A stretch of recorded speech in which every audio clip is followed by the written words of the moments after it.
Minions. Island Escape. One sunny morning, the Minions were doing what Minions do best, messing around. Kevin, Stuart, and Bob were bouncing on a giant trampoline when suddenly a mysterious map flew through the air and landed at their feet. It showed a hidden island full of treasure. "Banana treasure!" Bob shouted, his eyes sparkling. "Adventure time!" Kevin cheered, bouncing with excitement.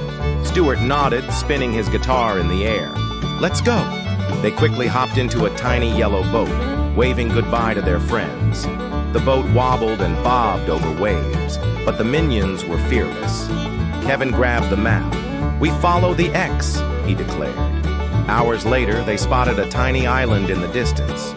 Palm trees swayed in the breeze, and the sand looked as golden as bananas. The Minions jumped out, splashing into the shallow water. "Banana treasure must be near," Bob said, examining the map upside down. They tiptoed past coconuts, avoiding a grumpy crab, and climbed a tall hill. At the top, they saw a cave sparkling with shiny objects. "Treasure!" Stuart yelled, running inside. Inside the cave, the Minions found piles of gold coins, glittering gems, and a giant banana-shaped crown. Bob put it on his head and danced. Kevin and Stuart laughed until they slipped on a shiny coin and tumbled into a tunnel. The tunnel led them to a secret lagoon filled with colorful fish and glowing rocks. Suddenly, the ground shook. A huge boulder rolled toward them. "Run!" Kevin screamed. The Minions scrambled out of the cave just in time, sliding down the sandy hill and into their boat.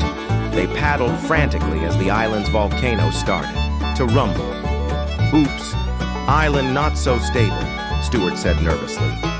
Back on the water, they watched as the volcano erupted, sending sparkling lava into the sky. "Wow, that's hot," Bob said, trying to fan himself with the map. Finally, the Minions sailed away safely, their boat bouncing over waves. They laughed, holding their treasure tightly.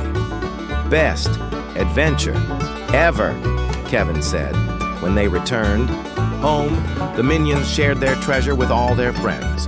Bob's banana crown became the new playground throne, and the gold coins were used to buy the biggest banana cake anyone had ever seen. As the sun set, Kevin, Stuart, and Bob sat on the trampoline, munching on cake. "Next adventure?" Stuart asked, twirling his guitar. Bob nodded, pointing to the sky. "Maybe moon treasure?" The Minions giggled and bounced higher and higher, dreaming of islands, treasures, and more banana-filled adventures. And that's how the Minions escaped. The island found treasure and proved once again that no adventure is too big or too silly for them.